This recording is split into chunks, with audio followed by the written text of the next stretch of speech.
Voilà, c'est bon. Ceci est un interview dans la série de Women Around the World, A Mosaic of Impressions with Corona. Je m'appelle Cécile Masson et j'ai le plaisir d'accueillir dans cet espace virtuel Stéphanie Léonard. Bienvenue Stéphanie. Bonjour Cécile, merci. Stéphanie, tu es professionnelle indépendante Mhm. et tu es dans la région parisienne. Et sur ton site iMotion.fr, on peut lire que tu es coach et tu fais de la formation. Tu es spécialisée dans le domaine de la diversité et de l'inclusion et du Ouais. développement du talent au féminin. Mm. Dans ce contexte-là, qu'est-ce que le corona fait changer en toi, étant femme, étant professionnelle indépendante? Euh, il y a plein de choses. En fin de compte, là, il faudrait presque partir sur quelque chose un peu en étoile. Déjà, il y a la première partie qui est moi en tant que professionnelle indépendante avec mon business qui est fortement impacté. Puisque 15 jours avant la décision de confinement, j'ai les 3/4 de mes interventions en présentiel qui ont été annulées. Donc déjà, il y a plutôt l'impact, le premier impact entre guillemets ressenti, ça a été l'annulation d'un grand nombre de mes activités. Donc avec toute la tension que ça génère en tant que chef d'entreprise, de savoir est-ce que j'aurai la trésorerie suffisante, est-ce que je vais y arriver, la lassitude parce que dans le contexte français, on a eu toute une période avec pas mal de toutes les manifestations des gilets jaunes qui ont eu un premier impact sur un certain nombre d'activités, sur un certain nombre de déplacements.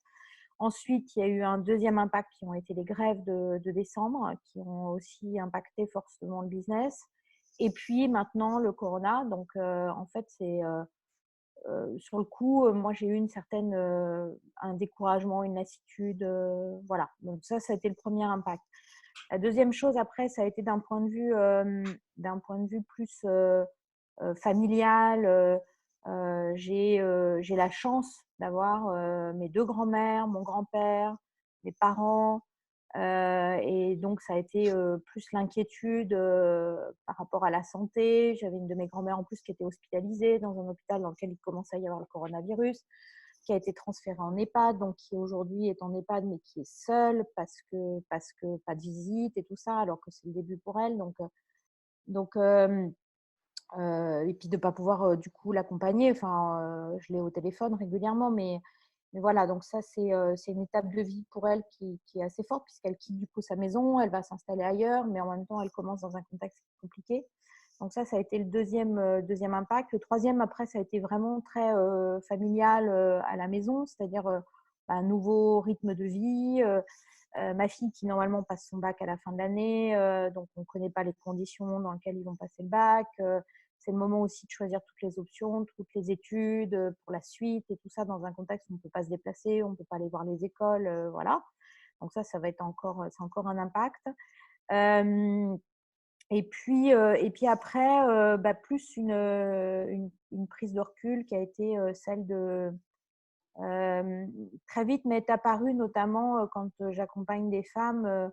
On entend beaucoup parler souvent de violences conjugales, de choses comme ça, et d'avoir quelque part tout de suite l'intuition que dans cette période de confinement, parfois dans des conditions, moi je suis très privilégiée parce que je suis dans des conditions avec une grande maison, avec un jardin, avec un climat familial qui est bon. Mais ce n'est pas le cas de toutes les femmes, et avec le sentiment que un certain nombre de femmes allaient être enfermées avec une personne qui est violente, quoi. Donc, cette intuition, elle se révèle juste, puisque là, on a vu que les chiffres de violence conjugale avaient augmenté, je crois, de 36% en France. Donc voilà, donc il y a eu encore cet aspect-là. Et puis maintenant, il y a cette espèce d'incertitude, ce confinement, ce virus qu'on ne voit pas. On ne sait pas quand est-ce qu'on en sortira. Et puis, moi, j'ai toujours ma casquette de chef d'entreprise qui revient, c'est-à-dire ce sera quoi l'impact sur le monde économique demain? Est-ce que l'activité reprendra? Oui, Est-ce que donc, là, je vais vous interrompre. ouais. Donc, en fait, ce que vous dites, le cœur du corona touche vraiment le cœur de toute personne, toute Ouais. famille et toute société. Ouais. Vous me parlez de la France parce que vous êtes dans la région parisienne, tu es dans la région parisienne. Ouais. Moi, je suis ici dans la région d'Amsterdam, Haarlem, tout près de la mer. Et quand je t'entends parler, c'est vraiment l'impact du, du cœur du corona, Mmh. de ce virus en fait invisible.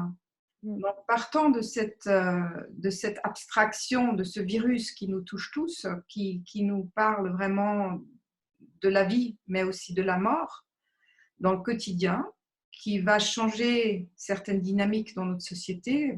Tu parles justement de la violence aussi contre les femmes, mais aussi contre les enfants. Mmh. Donc, cette violence domestique. Y a-t-il aussi un message d'espérance que tu ressens et que tu ressens déjà maintenant dans ton quotidien, que tu habites dans une Mmh. quarantaine, dans une belle maison, dans un jardin avec ta famille? Y Mmh. a-t-il aussi quelque chose de positif Mmh. qui peut être remarqué dans ce changement? Oui, oui, alors et c'est clair que moi et même parfois je m'en sens un peu coupable parce que je me dis que je suis privilégiée. Mais c'est vrai que, ces derniers mois, j'ai énormément travaillé, j'ai été peu à la maison, j'ai été beaucoup en déplacement, j'ai eu peu de temps pour faire un certain nombre de choses que j'avais envie de faire et j'ai eu le sentiment depuis même le début du confinement, d'un ralentissement global. C'est-à-dire que, je me suis mise à réhabiter mon temps. C'est-à-dire que je vis, déjà au moment présent parce que, ce qui avait lieu hier, n'a plus lieu d'être, et puis ce qui se passera demain, j'en sais rien. Au Donc du moment coup, présent, qu'est-ce qui a changé dans ton ressenti quand tu me parles? J'habite mon quotidien, j'habite mon moment actuel. Est-ce que tu bah, pourrais me raconter ce que tu ressens dans cet espace Bah, habité? c ouais, c'est le temps, de faire les choses, le temps alors sur des choses vraiment très simples, hein, le temps de cuisiner, le temps de préparer les aliments, le temps des repas, le temps, de la vie quotidienne. Ça, c'est le premier point. Le temps aussi, il y a un moment quand on est un peu bousculé dans sa tête ou quand on a pas mal de choses qui partent un peu dans tous les sens, c'est un peu le bazar et c'est vrai que du coup, je me suis rendu compte qu'autour de moi, dans ma maison, il y avait plein de choses qui n'étaient pas rangées depuis longtemps, qui étaient en friche, qui étaient en suspens. Et donc, ça a été aussi de prendre soin de… Quand je dis mon intérieur, c'est même pas mon intérieur à moi, c'est mon intérieur de ma maison, de mon cadre de vie. Donc, prendre le temps aussi de faire ça, de prendre le temps de faire un peu le grand ménage de printemps. Alors en plus, ça arrive d'un point de vue calendrier religieux où on est près de Pessa pour les Juifs, on est près de Pâques pour les catholiques. Et dans les traditions, il y a notamment le ménage de printemps qui est dans les traditions. Et c'est marrant parce que ce temps de confinement, il nous invite aussi à ce temps de nettoyage, quoi, de pouvoir lâcher un certain nombre de choses. Il y a des choses qui sont en train de mourir. Et puis des nouvelles choses qui commencent à arriver. Donc il y a quelque chose qui est de l'ordre ouais, de l'espoir. Alors moi, j'ai une vie spirituelle qui est assez développée. Je suis catholique, je suis pratiquante. Et c'est vrai que du coup, dans ce temps-là, il y a, ouais, il y a ce temps finalement de fin de quelque chose et d'un nouveau qui va arriver. Donc c'est ça pour moi habiter mon temps et après d'un point de vue aussi de mon activité, c'est de prendre le temps de l'administratif, de la comptabilité, du rangement de mon bureau, de mon espace de travail, voilà. Moi, c'est ce que j'appelle habiter mon temps, c'est vraiment, comme le contexte m'invite à ralentir parce que j'ai moins d'activité, c'est de m'occuper, mais je n'ai pas le sentiment de m'occuper pour m'occuper. Je n'ai pas l'impression de remplir mais c'est de pouvoir prendre le soin, prendre le temps de faire un certain nombre de choses. Et Et prendre puis ce le temps des temps, conversations aussi, le temps des conversations avec mon mari, ma fille, voilà, il y a tout ça qui… C'est comme si d'un seul coup, mes journées, mon nombre d'heures dans mes journées avait été multiplié par 2. C'est-à-dire que j'ai l'impression d'avoir vraiment, vraiment du temps. Voilà. Et je trouve donc que c'est vraiment merveilleux. habiter ce temps qui t'est donné, en fait. Mmh. Euh, Si tu t'imaginais maintenant un temps où il n'y avait pas cette course quotidienne de ne pas justement habiter son temps comme tu le Mmh. décris, parce que tu me décris des choses magnifiques en fait, de prendre Ouais. le temps de cuisiner, une tradition française d'excellence, Mmh. le temps d'avoir une bonne conversation à table avec ta famille, Mmh. le temps de justement prendre le temps de dire adieu à certaines choses, à certains objets Mmh. qui ne servent plus, à des paperasses. Mmh. Quand tu me racontes ça, en fait, j'ai l'impression que c'est un message aussi oui, de silence qui pourrait inviter à un silence intérieur pour nourrir justement cette vie spirituelle que déjà tu cultives Mmh. activement en étant partie d'une église aussi. Et donc, dans cette conversation avec le corona, que nous menons toutes d'une manière ou d'une autre dans le monde entier en ce moment, pourrait-il qu'il y ait un message d'espérance aussi?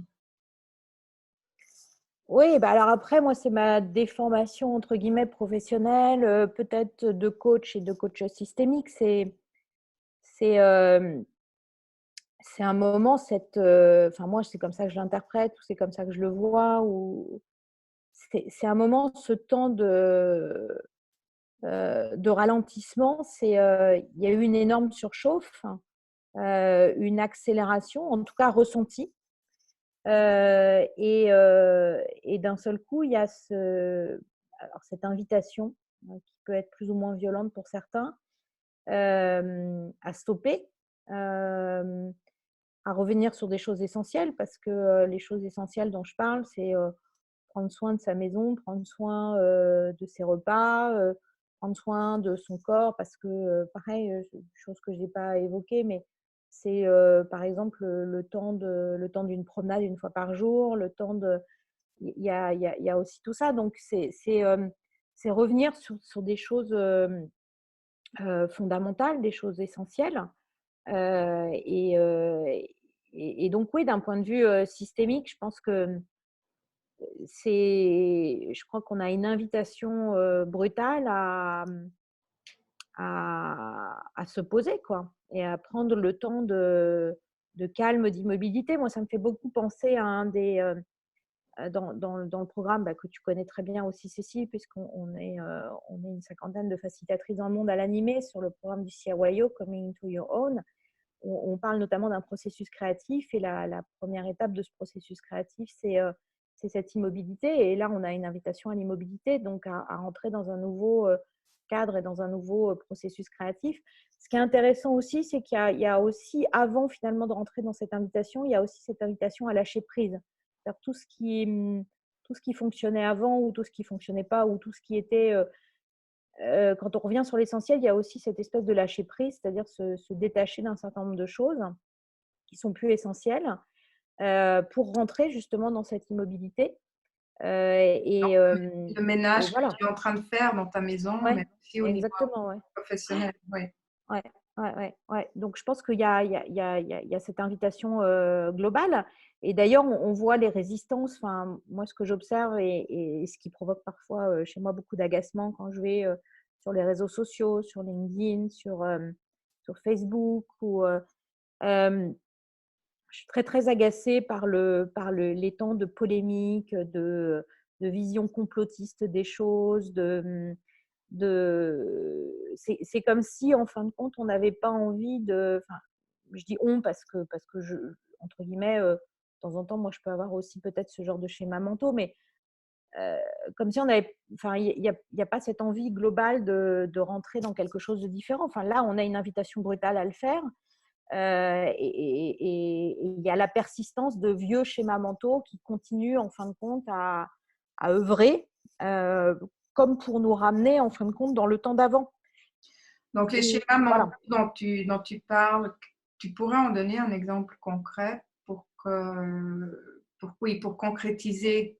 J'ai l'impression de comprendre ce que tu es en train de dire, mais si tu peux être dans le concret, donne un exemple. Tu parles Ouais. justement de complot, des théories de complot contre du monde.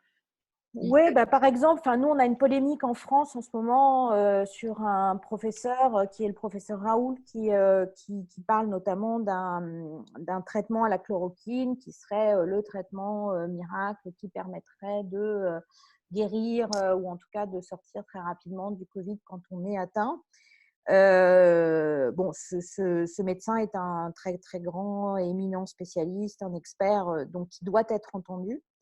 Et en même temps, il y a plein d'autres experts qui sont tout aussi éminents, tout aussi importants, tout aussi probablement intelligents et compétents, qu'on entend moins parce qu'il n'y a pas de polémique autour.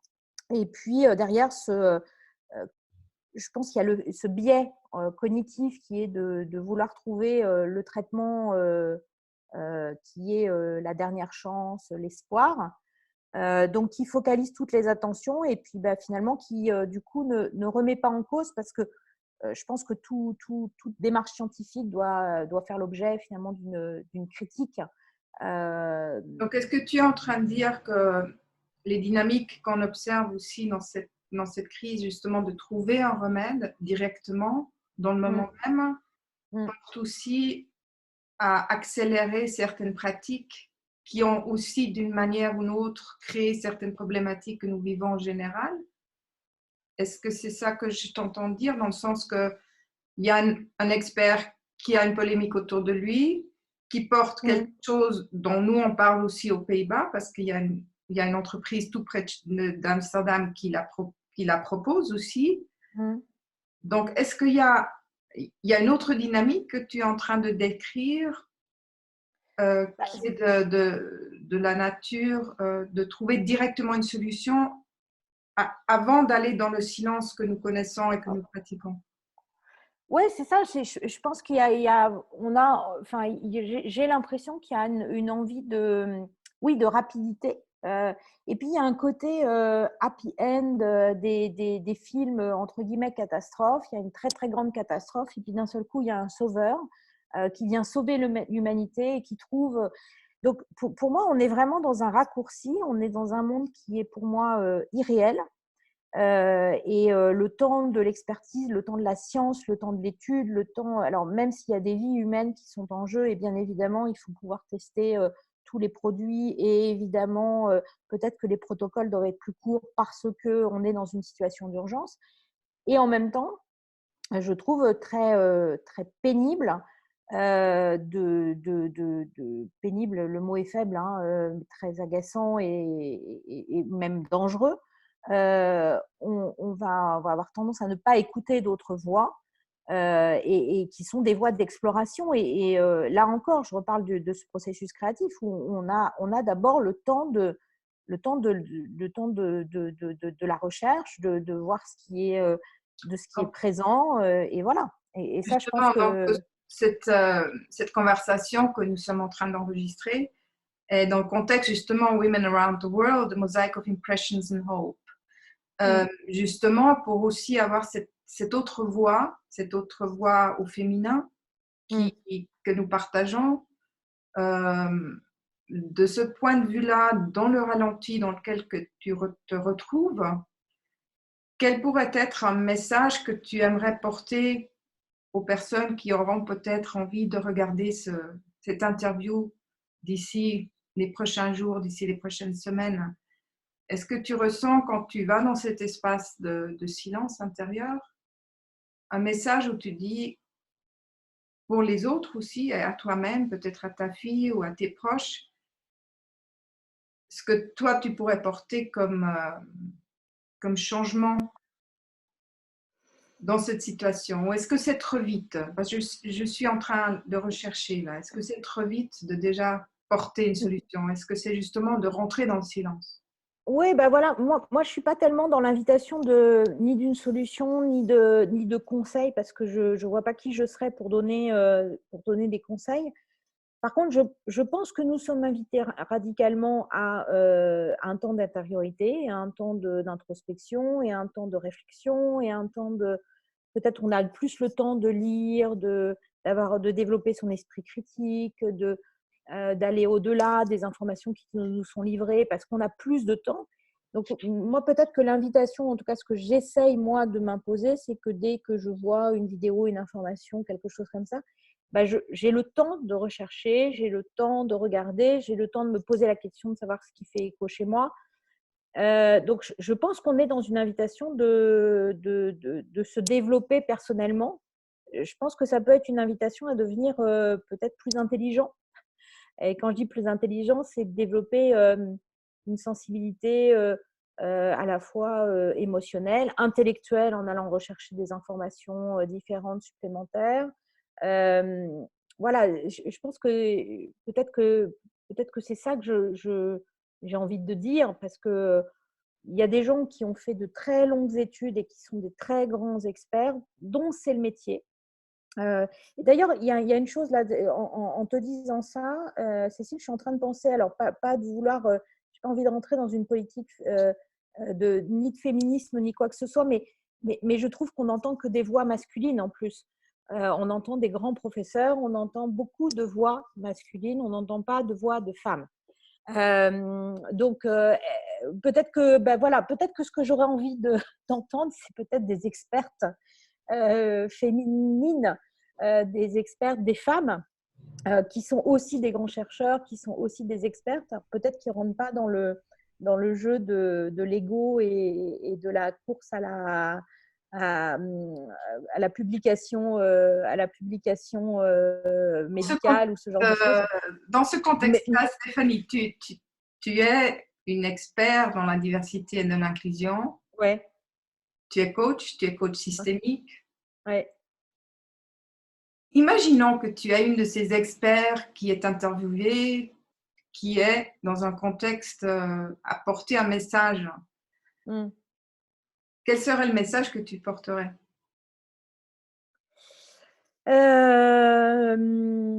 Alors, ça m'est très difficile de me mettre à la place de ces expertes parce que, bah, moi, peut-être que j'arrive pas à me mettre à leur place. Par contre, je serais peut-être dans un appel à entendre leur voix.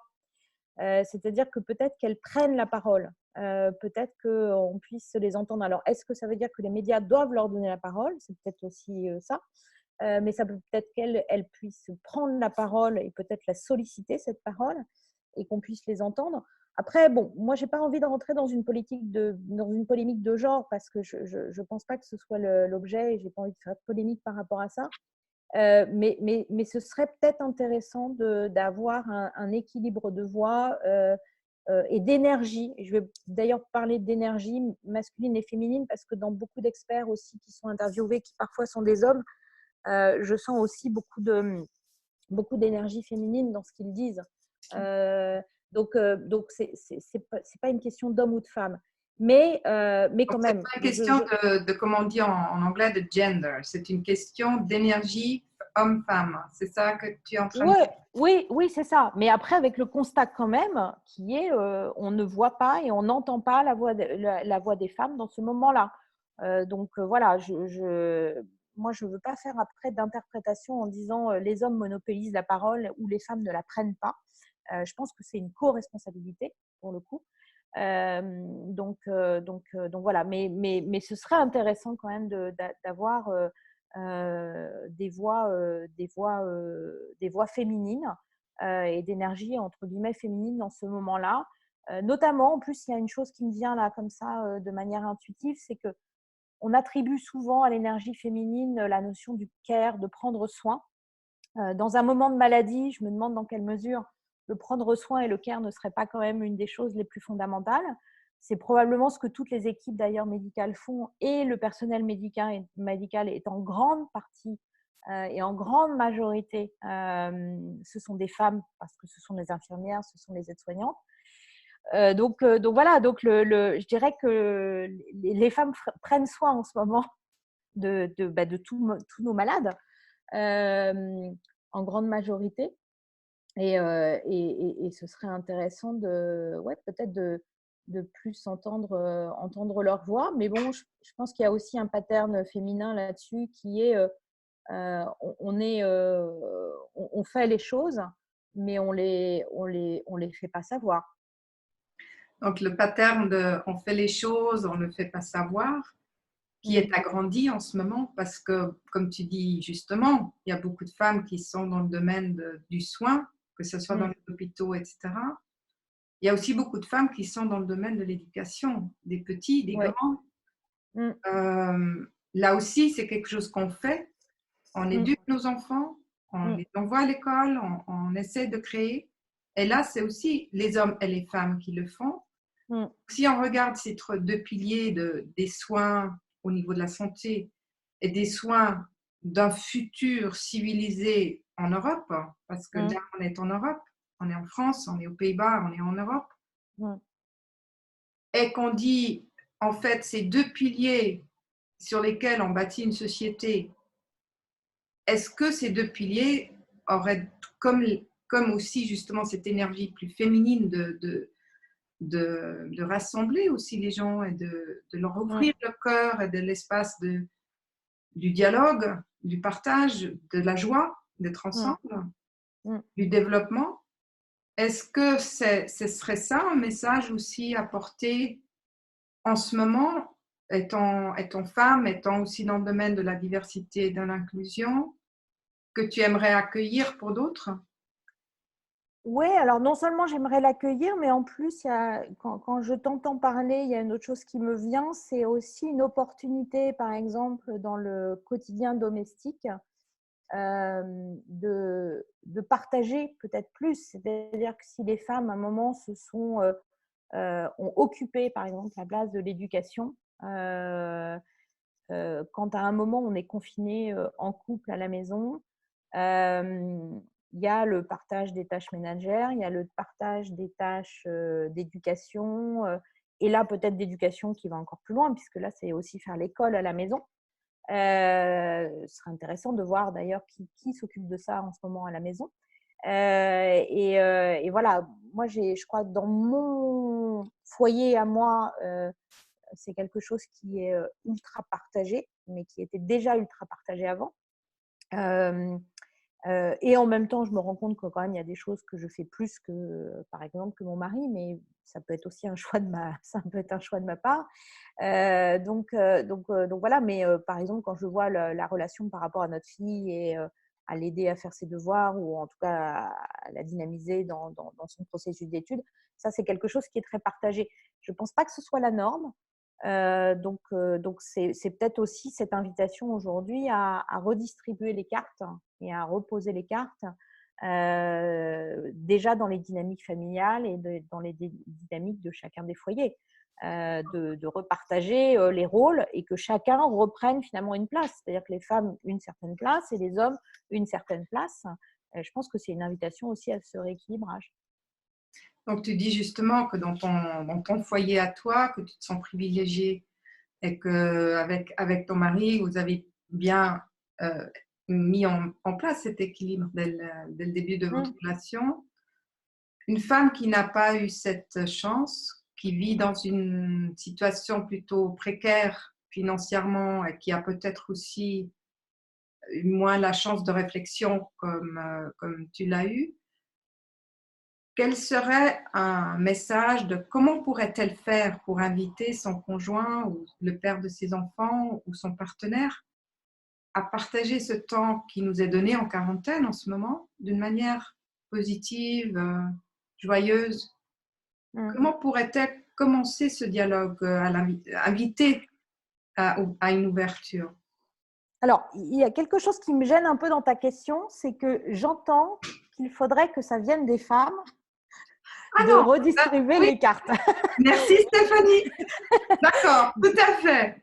Mais donc, moi l'invitation, ça serait justement de prendre conscience en tant qu'homme et en tant que femme, de voir qu'est-ce qu'on pourrait faire de peut-être de différent. Alors, moi, il y a une chose que je me suis appliquée. Je me suis rendu compte que pendant très longtemps, j'ai souvent dit, par exemple, à mon mari ou à ma fille, est-ce que tu pourrais m'aider à faire C'est-à-dire, c'est comme si je leur demandais, entre guillemets, un service. J'ai arrêté de dire est-ce que tu peux m'aider. J'ai changé là récemment. J'ai dit bah voilà, il y a ça, ça, ça à faire. Qui fait quoi?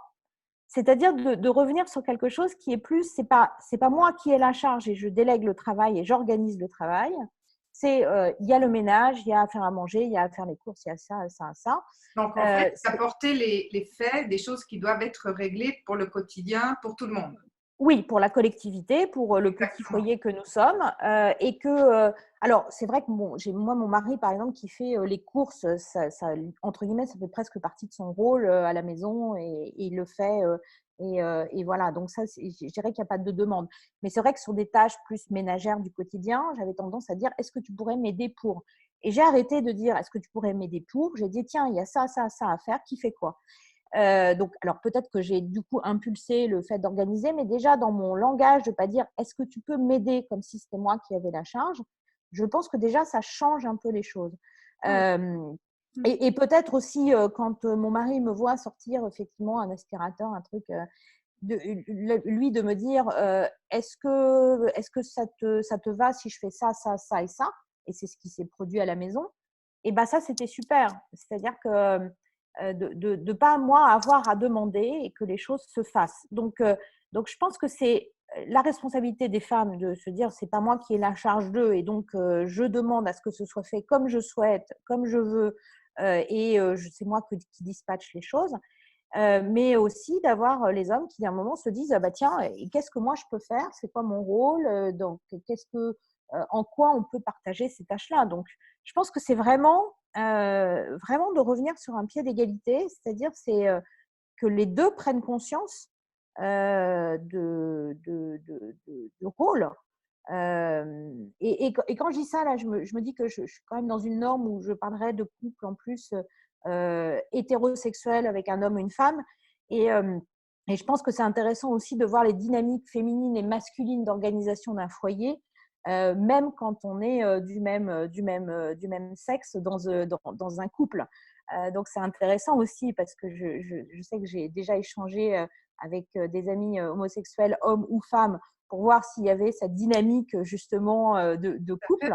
Et ils m'ont dit que oui, ils retrouvaient une dynamique avec l'un qui fait plus que l'autre. Voilà. Donc, c'est pour ça que je reparlerais bien d'énergie et pas de genre dans ce schéma. Donc, mais d'un point de vue systémique, étant donné que tu es coach systémique, quand quand tu partages ces réflexions euh, et tu prends un peu de distance, quel serait le vœu que tu aimerais porter en fait dans un après-corona ou à partir de maintenant dans ta vie quotidienne, mais aussi dans la vie de bien d'autres gens? Qu'est-ce que tu aimerais qui se manifeste en fait? Il y avait le mot, là, quand je t'entendais poser ta question, pour moi, il y avait le mot leadership qui venait. Et le mot leadership, souvent, il est associé à la notion de pouvoir, de prendre le pouvoir, alors que moi, je l'associe, et on est beaucoup à l'associer de cette manière-là, qui est plutôt de développer sa présence. Donc, si j'avais un rêve ou si j'avais une baguette magique, je me dirais que chacun des individus pourrait voir sa capacité à s'impacter et à impacter les autres. Euh, et de s'inviter à oser prendre sa place. Euh, Prendre sa place pour justement impacter de manière positive. Alors, ça peut être le foyer dans un premier temps, ça peut être la communauté dans laquelle on habite, ça peut être…